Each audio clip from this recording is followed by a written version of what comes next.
नमो भगवते वासुदेवाय। ओम नमो भगवते वासुदेवाय। नारायणं नमस्कृत्य नरं चैव नरोत्तमं देवीं सरस्वतीं व्यासं ततो जयमुदीरये। नष्टप्रायेषु अभद्रेषु नित्यं भागवत सेवया भगवतीरुत्तमश्लोके भक्तिर्भवति नैष्टिकी। कृष्णाय वासुदेवाय देवकीनन्दनाय च नन्दगोपकुमाराय गोविन्दाय नमो नमः। ॐ अज्ञानतिमिरन्धस्य ज्ञानाञ्जनशलाकया चक्षुरुन्मिलितं येन तस्मै श्रीगुरवे नमः। श्रीचैतन्यमनोभीष्टं स्थापितं येन भूतले स्वयं रूप कदा मह्यं ददाति स्वपदान्तिकं। वन्देऽहं श्रीगुरो श्रीयुतापदकमलं श्रीगुरून् वैष्णवांश्च। श्रीरूपं सागरजाता सहगणा रघुनाथान्वितं तं सजीवं साद्वैतं सावधूतं परिजनसहितं कृष्णचैतन्यदेवं श्रीराधा कृष्णपदान् सहगणा ललिता श्रीविशाखान्वितांश्च।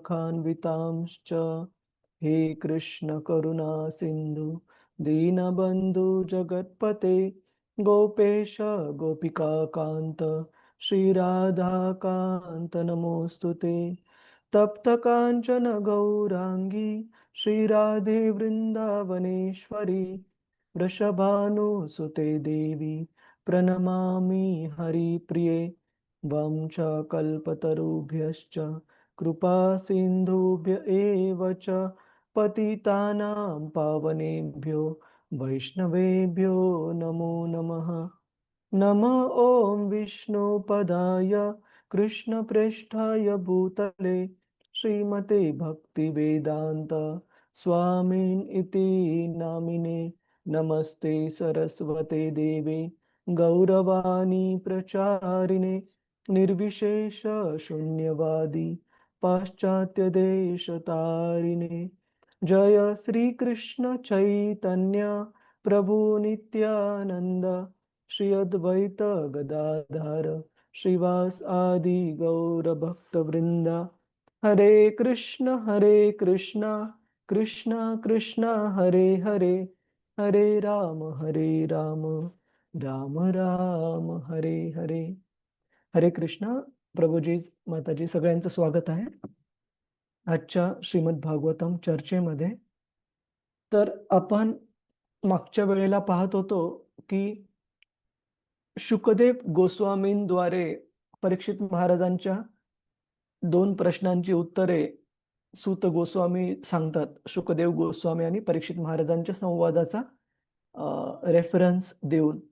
आणि त्यानंतर आपण पाहत होतो की कशा प्रकारे शौनकादी ऋषी जे सूत गोस्वामींकडून श्रीमद भागवत ऐकत आहेत ते अशा कथांचं वर्णन करण्याकरता पण विनंती करतात ज्या कथा भगवंतांच्या कथांमध्ये ज्यांचं कन्क्लुजन निष्कर्ष निघेल। तर विशेषतः शब्द वापरलेला आहे श्रीमद भागवतामध्ये हरिकथोदर्कः। हरिकथोदर्कः म्हणजे अशा कथा ज्या भगवंतांच्या कथांमध्ये चर्चेमध्ये ज्याचा निष्कर्ष निघेल अशा कथांचं आपण वर्णन करण्याकरता आणि ऐकण्याकरता शौनकादी ऋषीमुनी हे उत्सुक आहे।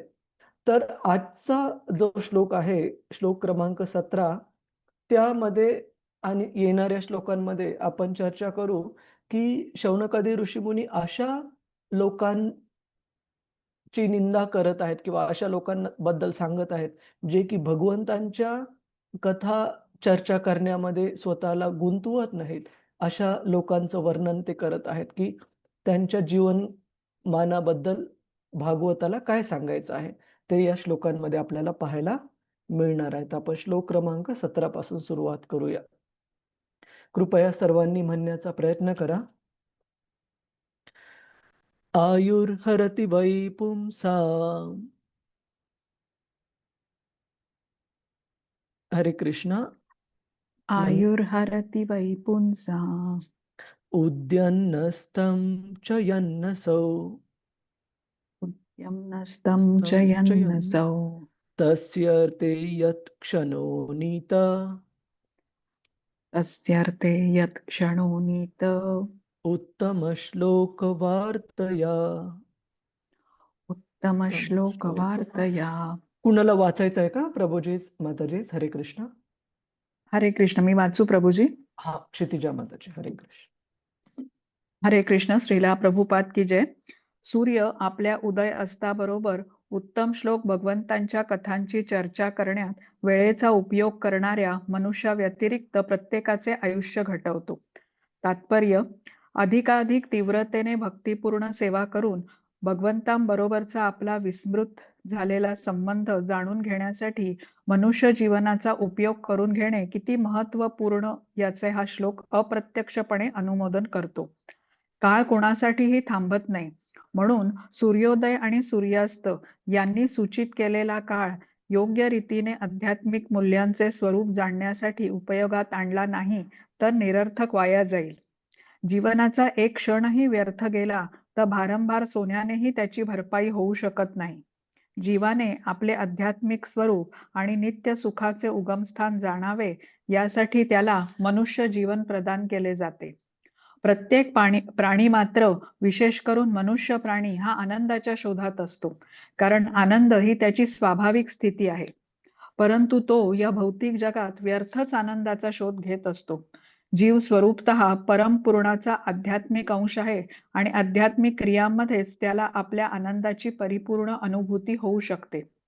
परमेश्वर हा परमपूर्ण आहे आणि त्याचे नाम, रूप, गुण, लीला, साज सामग्री आणि व्यक्तित्व हे त्याच्याशी अभिन्न आहे. भक्तीच्या योग्य मार्गाद्वारे मनुष्य एकदा का भगवंतांच्या उपरोक्त एकाही शक्तीच्या संपर्कात आला की त्याच्यासाठी पूर्णत्वाचे द्वार तत्काळ खुले होते.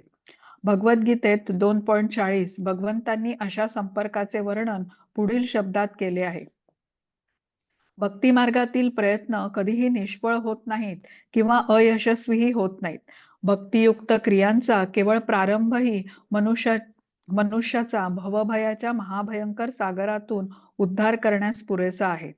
ज्याप्रमाणे शक्तिशाली औषध शिरेमध्ये टोचल्यामुळे संपूर्ण शरीरावर परिणाम घडवते, त्याप्रमाणे शुद्ध भगवत भक्ताच्या कर्णांद्वारे दिव्य भगवत कथा टोचल्यामुळे, श्रवण केल्यामुळे अत्यंत प्रभावी परिणाम घडू शकतो.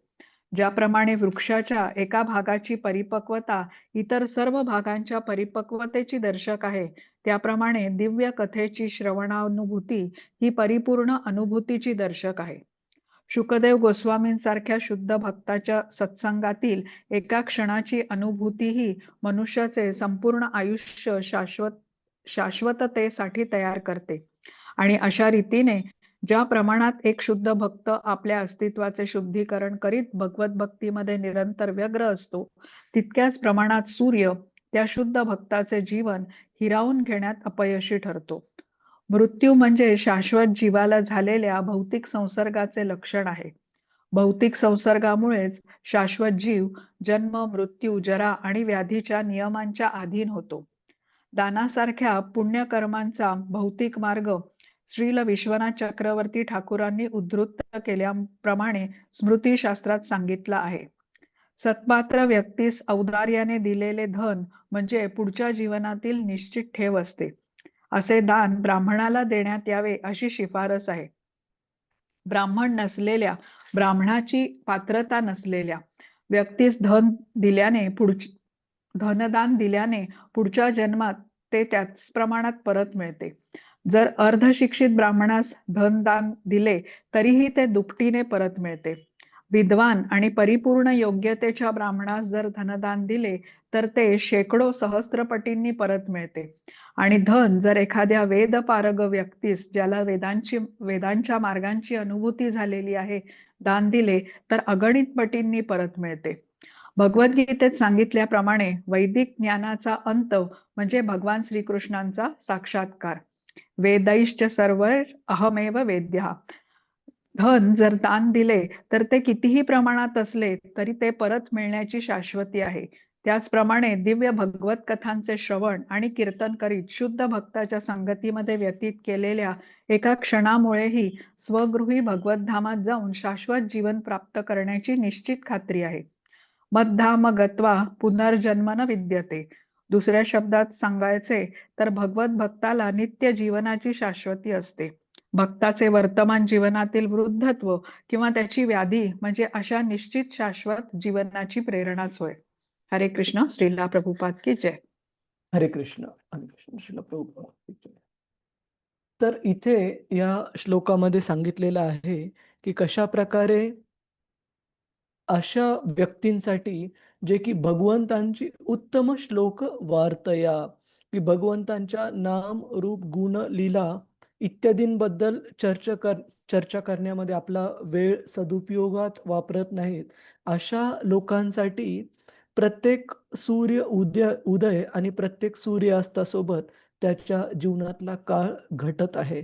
म्हणजे व्यक्ती मृत्यूच्या एक एक दिवस जवळ जात आहे, समीप जात आहे. त्याच्यामुळे आपण कधी कधी पाहतो की भौतिकवादी व्यक्ती ज्यावेळेस वाढदिवस साजरा करतात तर म्हणतात की हॅपी बर्थडे, वाढदिवसाच्या शुभेच्छा. परंतु जर तो व्यक्ती भगवंतांच्या सेवेमध्ये, भगवंतांबद्दल ऐकण्यामध्ये, भगवंतांच्या नामरूप गुणलीला इत्यादींची चर्चा करण्यामध्ये जर नियमितपणे संलग्न नसेल तर अशा व्यक्तीला हॅपी बर्थडे म्हणून आपण त्याच्या 1 सेकंड, आपण अशा व्यक्तीला त्याच्या मृत्यूच्या समीप जाण्याबद्दलच केवळ आणि केवळ हे देत आहोत, विशेष किंवा विशेषला आपण मराठीमध्ये काय म्हणतो, शुभेच्छा देत आहोत. तर याच्यासाठी भागवत सांगतं की प्रत्येक जो क्षण दिलेला आहे आपल्या जीवनातला तो खूप खूप महत्वाचा आहे. आणि श्रील प्रभुपादजी चाणक्यांच्या सांगितलेल्या एका वचनाचा 1 मिनिट, 1 मिनिट थांबा. कृष्ण.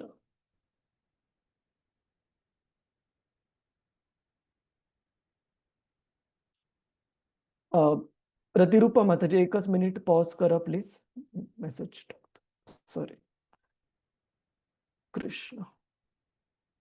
प्रतिरूपा माताजी, सॉरी माताजी, 1 मिनिट.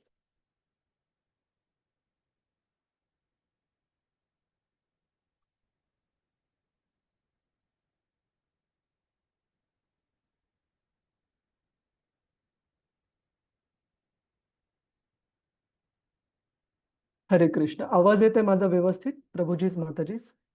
हो येतोय प्रभूजी. हरे कृष्ण. सॉरी, हो, हरे येतोय. कृष्ण. सॉरी डिस्टर्बन्स साठी. तर श्रील प्रभुपादजी चाणक्यांनी सांगितलेल्या एका म्हणीचा इथे रेफरन्स देत आहेत. 1 मिनिट. हा, जीवनाचा एक क्षणही व्यर्थ गेला तर भारंभार सोन्याने